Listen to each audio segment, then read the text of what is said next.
We're living in what feels like a golden age of programming, right? But it might also be the most dangerous. Generative AI has given us these incredible superpowers, but the real question is, are we actually ready to handle them? I mean, let's be honest. It's like having a genie in a bottle for every single coding problem. You run into a wall, you ask the genie, and boom, it delivers what looks like a perfect solution, instantly. What's not to love about that? Just look at this. You've got a developer, totally bogged down by some cryptic error that could take hours to solve, and they get an instant fix. The answer, which used to be this hard-won prize you'd get after hours of struggle, is now just a click away. It's exhilarating and maybe just a little bit unsettling. It really feels like we've unlocked a cheat code for programming. I mean, what could possibly go wrong? Everything, Mina. That's what could go wrong. That amazing feeling of magic? That's the trap. Because every single one of those perfect, instant answers is silently creating a much deeper, more insidious problem right under our noses. And that hidden problem, it actually has a name. We're calling it Frankenstein code. See, we're taking all these perfectly formed AI-generated limbs and just stitching them together, thinking we're building a masterpiece. But what we're actually creating is a monster. Yeah, and this isn't your classic messy code. This is what we call spaghetti code 2.0. Each individual piece from the AI is pristine, it's clean. But it's like building a car where every single part is engineered to perfection, but none of them were actually designed to work together. You end up with a beautiful engine that won't connect to the transmission, and the result is this chaotic, totally useless machine. And we've got the data to back this up. Some really interesting research from GitClear found that projects relying heavily on AI see a 5 to 10% jump in something called code churn. So what does that mean?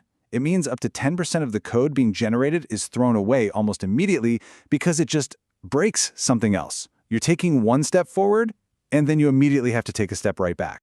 And all of this leads to every developer's absolute worst nightmare. Suddenly, you're no longer the master of your own creation. You become its prisoner. The very system you built has turned into a black box, and you are locked out. This is what we call the black box state. The lights are on, the system is running, but you have no idea how the wiring works. The code runs, yeah, but you're terrified to touch anything, because you know one wrong move could bring the whole house of cards down. That isn't control. It's fear. And it's a huge psychological pitfall, too. It's kind of like using a calculator for every single math problem you ever do. Sure, you get the right answers, but you never actually learn how to do the math. You feel competent, but in reality, you're becoming helpless. You're literally unable to solve problems without your tool. But here's the good news. The problem isn't the AI. The problem is us. We've been so focused on the code line by line that we've totally missed the bigger picture. It's time for an awakening. This is the absolute heart of it. For years, we've been obsessed with making perfect bricks, and we've forgotten how to build the house. AI is the ultimate brick-making machine. There's no doubt about it. But without a blueprint, all you have is a useless pile of bricks. Our job now is to be the one who designs that blueprint. Think of it this way. AI is like this brilliant detective who can find patterns in a mountain of data. It thinks inductively, but it can't come up with the initial theory of the crime. That's our job. We have to be deductive. We're the one who says, okay, I think the butler did it. And then we use the AI to find all the clues that prove it. Yes! Oh my gosh, that's it. It all just clicked.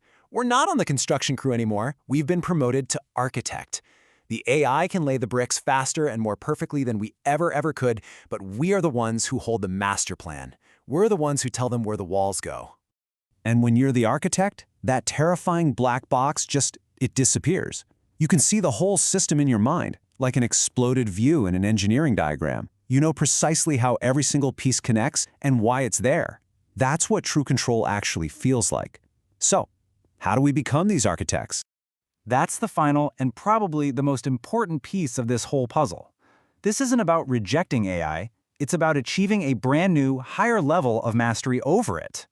To get that mastery, we need to build up 3 core skills. First, we have to be fluent readers of AI-generated code so we can vet it properly. Second, we have to become brilliant designers of software architecture. And third, we've got to become master detectives, able to find those deep, contextual bugs that an AI is pretty much guaranteed to miss. This completely flips the script on how we work with AI. You're no longer a student asking the AI for help. You're a commander, giving it precise orders. The AI stops being your unpredictable master and it becomes your most powerful tool, but you are the one in charge. And so the single most important question a developer can ask themselves has changed forever. It's no longer, how do I write this specific line of code? The only question that truly matters now is, where does this piece fit in my grand design? This is the future of our profession. It's a future where we're not just coders, we're creators. We're not just builders, we're architects. And in this new era, our value, our purpose, it has never been greater.